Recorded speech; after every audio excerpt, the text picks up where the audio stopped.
when we first spoke about Beforest, to the time you actually came down to Poomale estate itself, Yeah. there was a long gap. You must have had some thoughts, and you then came to the estate to first see it. Uh, did the reality match your envisioning, or what were your first impressions of the estate itself? Well, um when I first heard of Beforest, I thought it was an excellent opportunity to find ways in which uh, we can collaborate with local landowners who are outside protected areas, and then find ways to restore their lands for multiple uses, so that the landowners also benefit in multiple ways, just not only financial but also in multiple ways. And it would create a kind of a prototype which is also inspirational to people, to adjoining landowners, to people living in the communities next adjoining these sites. And I thought, well, I worked on several sites, um, in mostly in Central India and Eastern Ghats, where we try to restore small areas, 30 acres, 50 acres, and so on and so forth. But with the Beforest approach, I thought this is a wonderful opportunity to actually scale something like that across a larger landscape. You can have multiple pockets of restored lands, which are quite inspirational, not only for the landowners, but also for people who are living adjoining these lands. And there is a new way in which conservation can be actually promoted outside protected areas. It's common knowledge that the Western Ghats is a very high biodiversity area. So coming in, working in the Western Ghats and looking at a property there, of course I had a very high expectation, and I did not work much prior to the sites and prior to this particular initiative in the Western Ghats. So, but then I do understand that even if it's a small patch of land, simply because it's a biodiversity hotspot in the world, I could only imagine uh, the number of species across the guilds, be it reptiles or insects or mammals that existed in these lands. But what I did not know was in what way the coffee plantations actually impacted biodiversity in these areas. But when I came to Poomale, what I realized was that I was presented with a coffee estate which was abandoned. So there were coffee plants all over the place, but the coffee was just not pruned and trimmed, and there were no people working in it. So the coffee plants were just like growing just like normal trees. So I would say that it was a very impressive sight. It was just like a undisturbed forest. That's usually the case in the Western Ghats. It doesn't take long for nature to take over.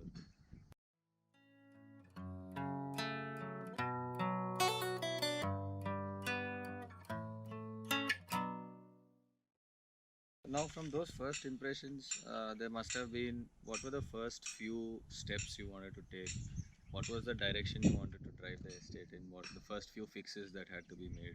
What I wanted to do was to first of all to understand what is that we have as biodiversity assets. So I wanted to create a baseline of what we have in the estate.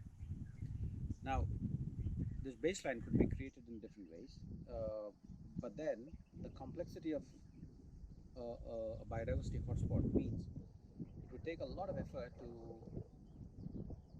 to make census of these species, to make inventories of these species, because you had to do mammals, you had to do birds and insects, fish in the streams. So there was it was such a complex ecosystem. And then I also thought about why don't we also parallelly try to do acoustic monitoring, uh, take the route of bioacoustics, and holistically look at all the sound that is produced in the environment, and see how this, and then use that as a baseline and see how the soundscapes changed in time. So that was from the biological perspective. This whole bioacoustic method was really interesting for us because one, we were just not aware of something like that can happen. We were only thought of biodiversity studies as something that you go for days and spend citing things, writing, making notes, and trying to understand what it has. But this was really amazing, because what we realized is now you're beginning to actually record things that you're visually not seeing. It could even be too small to see things below the ground, too far away, whatever it is. Yes.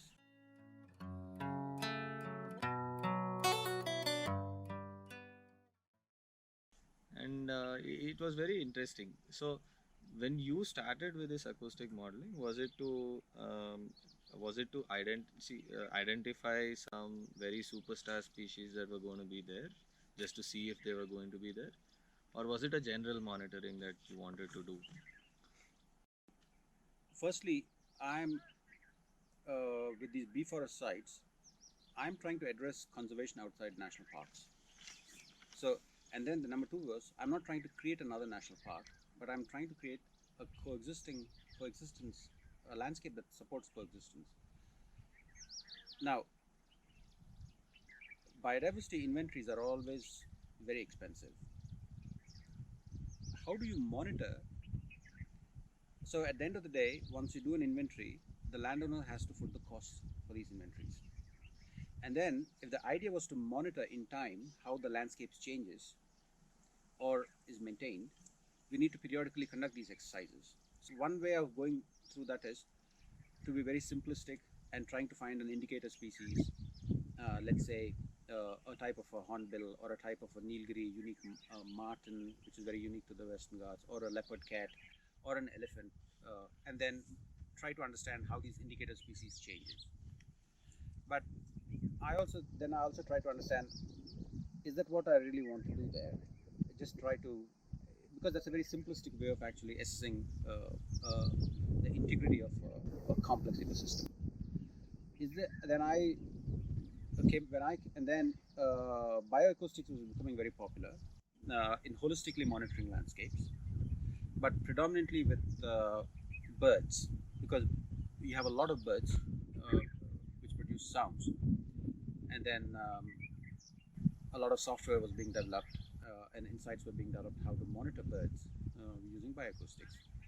It was already common with bats and elephants, but then I wanted to put whatever understanding was there so far. It's still a science in development, because it's a very data intensive science. The minute you start recording, you record in gigabytes and terabytes. So data processing is still a very complex side of bioacoustics. So so there are some hurdles, but at the same time we thought, okay, while thinkers and the researchers are developing ways in which to process data, we can actually create baselines of recorded information through bioacoustics, and then see how the soundscapes change in time. This is not only for monitoring the biodiversity, because we are looking through the whole landscape from a biosocial perspective, which means on one side you're looking at the biological significance of how the landscape changes, whether the change is significant enough. On the other side, you're also looking at the social significance. So what do communities think about this? What do people think about this? Do they like what they're hearing? So I wanted to take these sounds, not only try to understand whether the biodiversity is improving or decreasing or is stable, but also try to understand what these sounds mean to the local communities who live there, what it means to the local landowners who are investing in these places. So with these dual objectives, I thought bioacoustics was complementary to the traditional ways in which you do inventories. I had the vision, but actually we didn't have the know-how to make it happen. And I think that's where we came to you.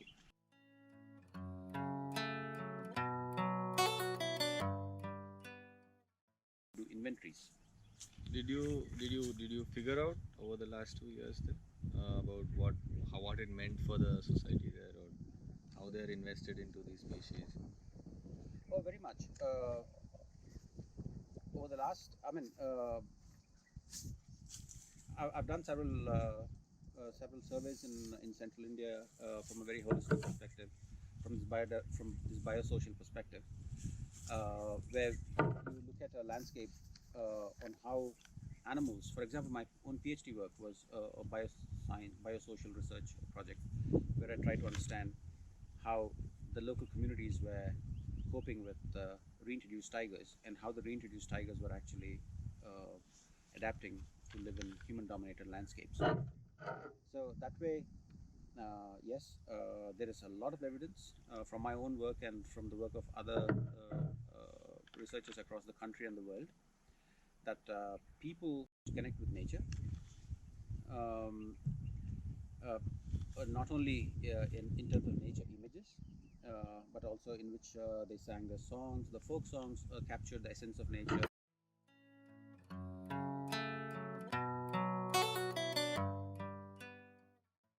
So, I mean, India wildlife is actually part of the culture also, all the way to the deities and all the how Durga rides on a tiger and stuff like that. So there is some kind of cultural significance also, even in Africa for that matter. They have a lot of, even in their dance forms, everything. It is very much based on animal movements and stuff like that. Yeah, So that cultural thing is there yeah, in these places. yeah. I mean, we still have traditional societies like rural communities and tribes who still have who are animists. Basically, they revere the nature and they see it as a very spiritual, from a very spiritual mental lenses. They have strong beliefs that connect them to nature. So they feel that, for example, a tree or a flowing stream or boulders, they all have forces in them, and these forces. I try to understand. Okay, what are all these positive interactions they have with nature? On the other side, I also try to understand what are these local practices that could be detrimental to conserving these landscapes holistically, and we also unearth some of them. For example, hunting and dogs was one area where we found that the wildlife actually sensed all this. So when hunters came in night along with their dogs, the dogs were running all over the place and chasing the local barking deers, or they would if they find small carnivores like civets or small wildcats, they would just run behind them, and of course catch sometimes the odd animal. And the hunters, of course, they were moving and then flashing lights and then trying to shoot prey animals. So all this had set up camera traps to monitor this. You could actually see this contrasting image of how animals try to avoid times when and dogs were moving in the landscape. So the hunters would come in at around 8 o'clock to 10 o'clock, and then you'd start seeing that animals avoided main trails and instead were using these secondary trails. And then what we did was, having captured this, we requested our local staff to communicate to the hunters that we're trying to do something special here, and communicate that we have camera traps which can capture photographs of people and dogs, and then we requested them not to come into the property. And then luckily the staff was very efficient in communicating this, and the local hunters stopped coming in. And then suddenly you could see after 2 months the changes that have transpired, and the animals would now start becoming more bold, and then would start using all the main trails, just because people and dogs were not in the landscape. So, you could really see these contrasting things, and because as landowners, Beforest also wanted to have some lean infrastructure like small bridges. They also wanted to economically benefit from the coffee plantations, and they also wanted to have some construction activities for the landowners there. We went into a third step to understand how these changes in terms of people working on the ground, sounds of machines, construction activity, how this influenced animal presence in the estate. So the estate has a certain amount of area under coffee production, and then the adjoining lands were also forests, which were relatively undisturbed. So whether the estate was big enough so that when there's disturbance in certain areas, the animals could actually move to other parts and still be within the boundaries of the estate, or where these animals are actually being pushed out of the estate and are forced to live in other places.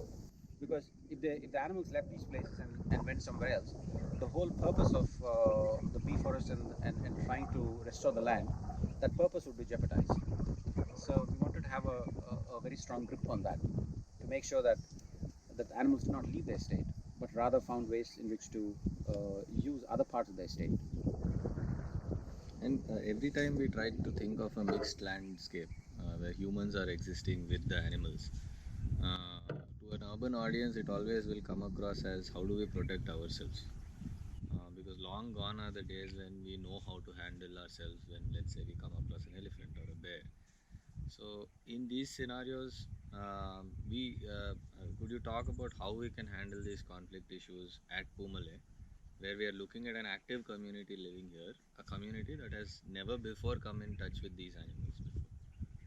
Now that's a bit of a that's going to be a bit of a challenge, and the transition will not be. It's not simple. See, here we are trying to restore lands. So basically, what we're trying to do is a coffee estate uh, has been purchased, and now we are transforming that coffee estate and restoring the land so that the biodiversity bounces back. Basically, what you're trying to do is you're trying to rewild the landscape. But in the process, we also have to be very strategic about it. It's not just about rewilding the animals. Are we also able to rewild humans?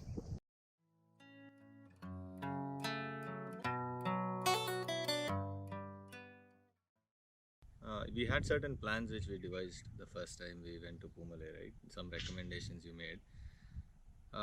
Those steps to integrate with the community and bringing back the wildlife, the changes that we observed. What time frame are we talking about? Like how long did it take to actually get there? From a wildlife perspective, um, what we did was that we did controlled experiments at three different levels. One, when the estate was completely abandoned the way it was when the estate was purchased. The coffee was growing, and we tried to understand uh, what is the baseline.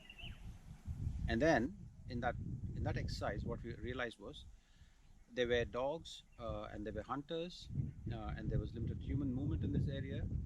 And then what we thought is, let us give it a try and try to eliminate the hunters and the dogs and see how things change. That was step two. And what we saw was a drastic change in which the land was used. There were temporal shifts, meaning a lot of the animals which were predominantly operating in nocturnal hours and avoiding hours when the dogs were there from the main trails now started using the main trails Mm-hmm. and became more crepuscular. So, for example, the civets. Mm. So, whenever the dogs were there, the civets would just completely avoid the main trails Mm. and be somewhere else. But the minute the dogs and hunters were out of the picture, suddenly you started seeing civets come back and start using the same areas. So did the sambars. So did the elephants. Mm. So a lot of animals started using, which were avoiding the trails because of dog and human activity, now started using these activities. Next, and so definitely there was an improvement in which the way the land was used. So we requested the staff to be very predictable in terms of their movement.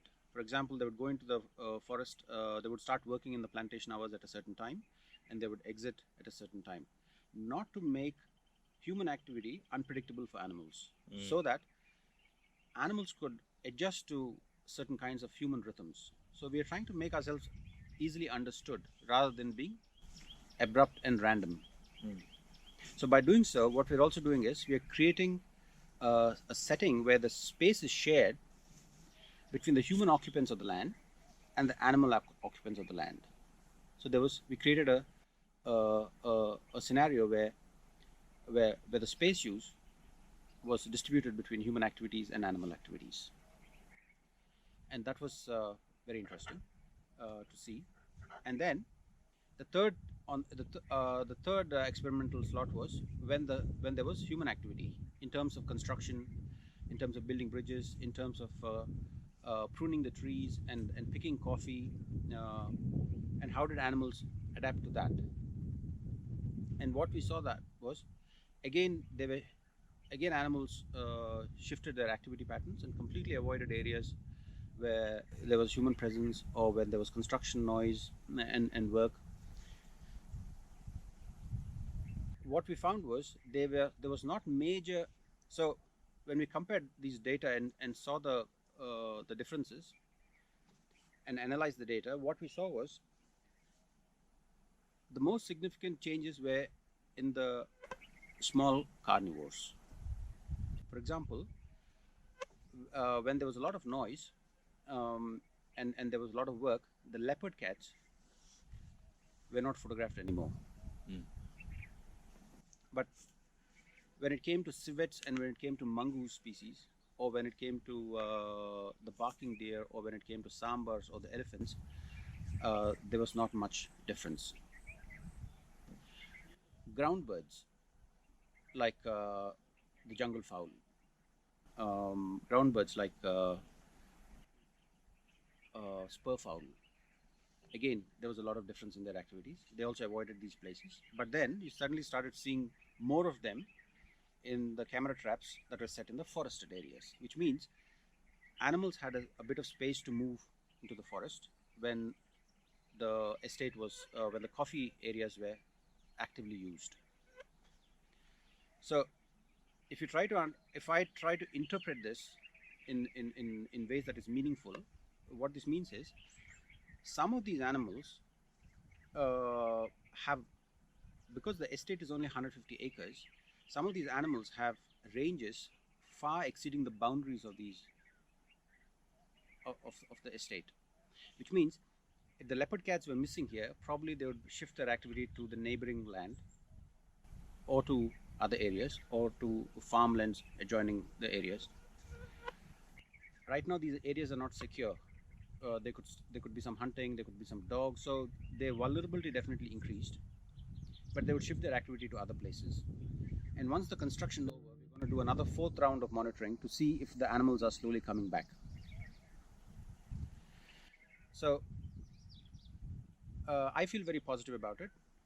So if we control our human activities to limited hours and a certain span of time, so whatever disturbance we create in the area is short and in predictable ways, then it will give animals more opportunity for the species to adapt. Right.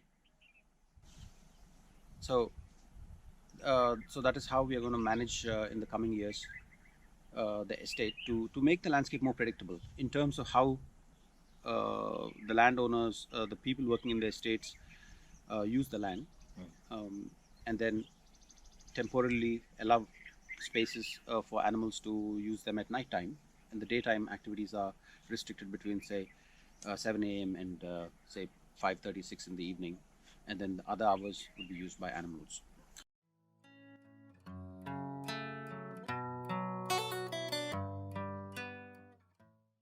In the event where they were not able to convince people, uh, how do we shield ourselves from their detrimental activities, or do we need to do it at all? How does that work? Because surely we can't convince the whole world. Yes. Well, a couple of years back, I was myself personally inspired by a holistic framework designed by a company called Common Land based in the Netherlands, where they propose that once you restore landscapes, the landscapes can give you four different kinds of returns. Usually, we measure the returns that the land gives purely in financial terms. I have 10 acres of land. How much does this land appreciate in terms of its value? How much is being produced on the land, and is it compensating for the costs that I have put in? And when is the break-even point? So everything is looked at from a very, very financial perspective. And I think there's a very short-sighted way of looking at landscapes. The four returns is a much more holistic way in which you look at landscapes. And these four returns include the most important return that I feel is the return of inspiration. So the question that you address is,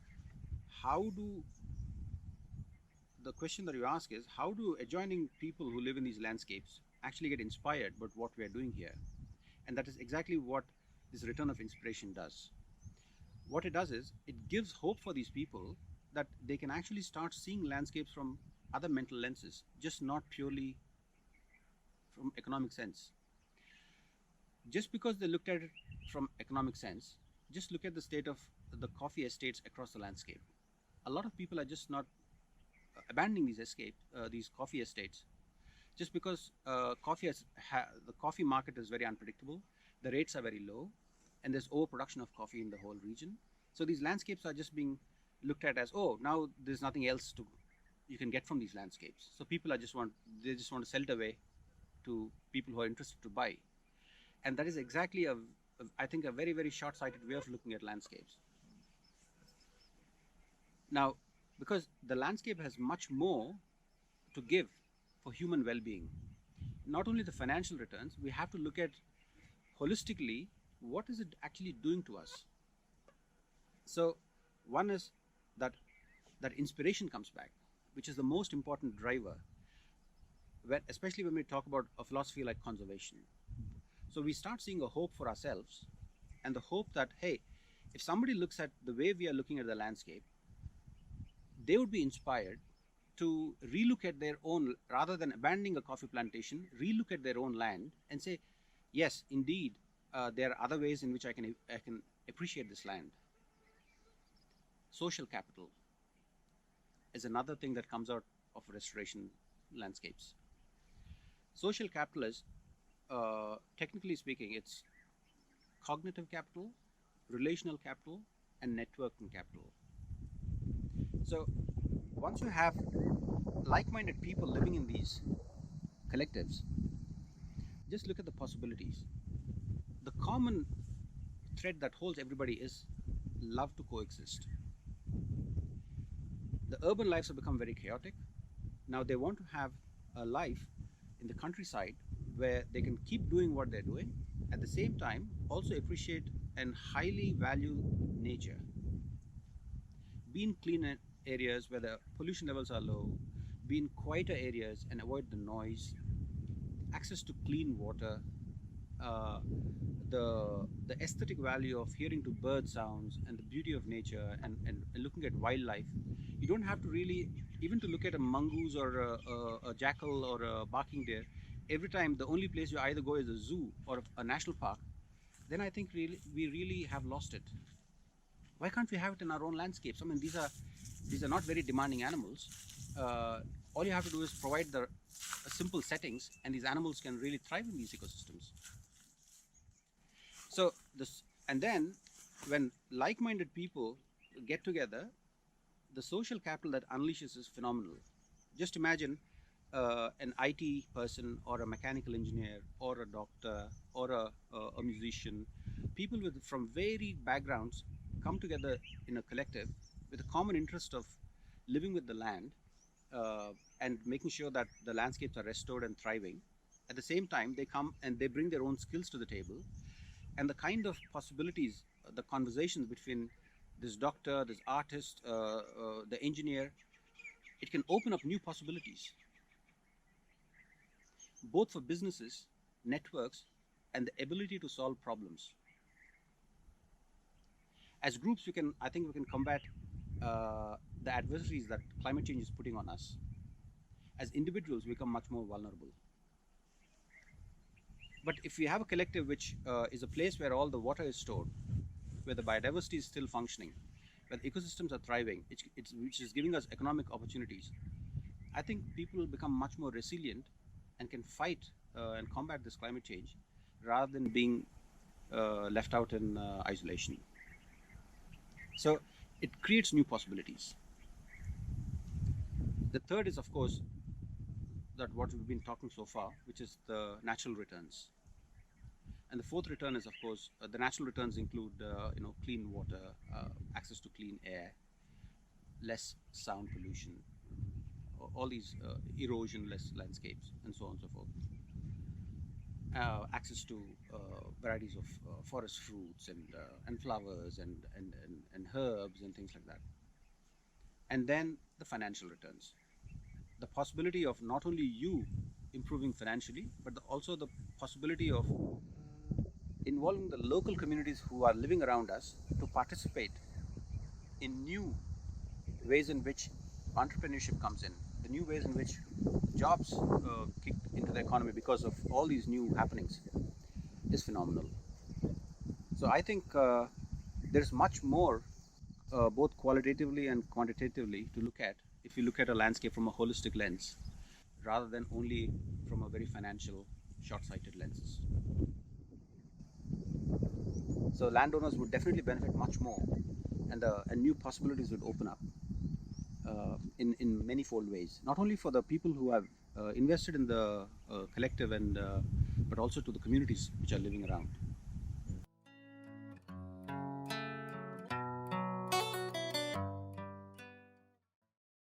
How do we put this all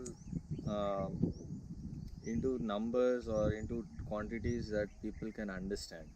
In the sense, see, we've always known that two neighboring estate, one having a river, would always be valued more.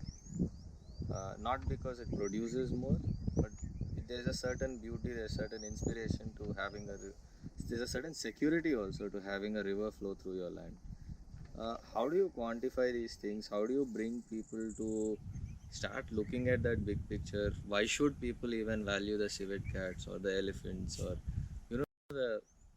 you can't expect everyone to really come to that level of thought where they're looking at an entire ecosystem. How does the guy at the bottom of the pyramid also start valuing this? How do we inspire them to get there? If it is not, we definitely can't do it with just financial returns. It's not possible. How do we educate them? Do you think it happens in 5 years, 10 years, a generation? How does that become a part of the culture itself? Now, again, this is a very, very important and a noteworthy question.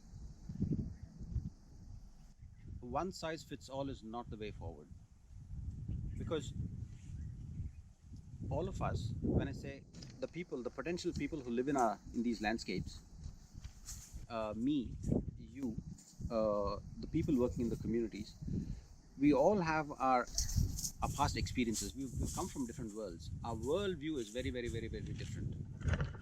So, what I'm saying is, the human diversity has to be appreciated first.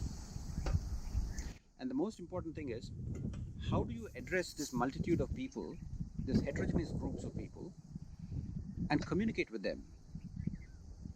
So the first thing is, the most important necessary requirement is for people to start loving other people. Once we start looking at people from very friendly eyes, rather than in a defensive way, that hey, this guy is going to hurt our land, or this guy is going to be an enemy of the land, or he'll have a negative impact on the land. If we start also taking if we start looking from the eyes of the person we are addressing, just give yourself a bit of a break to try to understand if a person has a certain question, or if he's resisting a certain way of looking at things, why is he doing so? This is not this transformational change is not a short-term change, so we should not really expect to press a button or show a report and expect people to transform. So the first starting step is, in a change process, I start using a very powerful theory called Theory U. It's how individuals, groups, and communities can transformationally change from their existing way of life to this new envisioned way of life. And the first thing that we need to address in these transformational changes is, we have to be very honest with ourselves that, first of all, that everybody is looking at change. We want to change is the first starting point.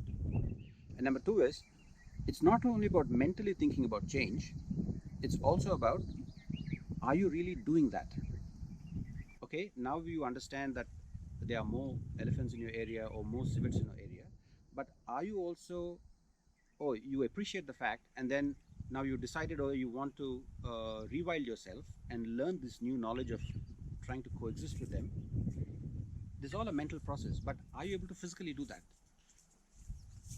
The minute you start doing this, in the sense that the minute you start spending your time and resources in educating yourself and getting this new knowledge, that also that already is, you're already you've already taken many positive strides in this transformational change. And how this collective will actually impact significantly the adjoining communities, again, is not a short-term thing. Change will happen in stages, but it will take at least a generation. So we are also looking at a longer span of about 20 years, at least, which is one generation. Because when we start these projects, there'll be so many people who cannot participate in them because they're too young or too old. So for a transformational change, we also have to be very realistic about the time span that it takes. But then selling somebody a 20-year vision is always tough. So we can actually have 5-year very meaningful objectives which people can actually see and feel and be very confident that, hey, this is where I'm investing, this is the kind of input I put in to change my life, and is it really impacting, and am I really benefiting from this? We can have a monitoring and evaluation and a learning framework to measure all these things. I would like to share an experience I had in Poomale after surveys there. So we spent about 10 days or more, and then in that process, every day we would talk to the local staff from the local communities, and then we would talk stories, and they would introduce us to our folk songs and their dances and their cooking and their way of life, etc., etc. And then suddenly, over a period, they started getting a clarity of what Beforest was trying to do there. So, and then they truly saw a sense in what it could actually, how it could transform their lives. For example, one lady had a dream of sending their children to an English-speaking school, and then when and similarly they also aspired to have a house of their own. But then in the Beforest concept, they were also, and then when they were told that, hey, there all these possibilities, all these things are possible, because we are also trying to have staff quarters for us, and possibly we could get a bus where we could have a lot of children, yours and from the communities, could be taken to school, and you know, and then they could have access to their dreams of making them study in an English medium school. Or when they thought that the whole idea was not a very commercial idea where they're trying to destroy the coffee plantation and start building things or changing the land use, but when they realized that they just the owners want to, you know, keep the land intact, and in fact restore it to a state which is much more better than what they've ever seen. Suddenly one day we heard that they've actually come up with an original folk song of this transition, and that song contained, oh, but all their dreams, and now they start seeing hope. They start seeing the possibility of their dreams come true, and which all came out in the folk song, and they were very happy about it, and I was inspired to see how inspired they were. So I think, yes, definitely, communication is a very key tool, and then because we are dealing with people from different worldviews, the way we reach out to people, and then the minute we put in that effort, people will put in effort to reach out to us. So in these processes, we need a lot of patience and an open mind as we address people. That love for people is what binds people to these restored landscapes. And I am very optimistic in the way Beforest is approaching this entire restoration concept.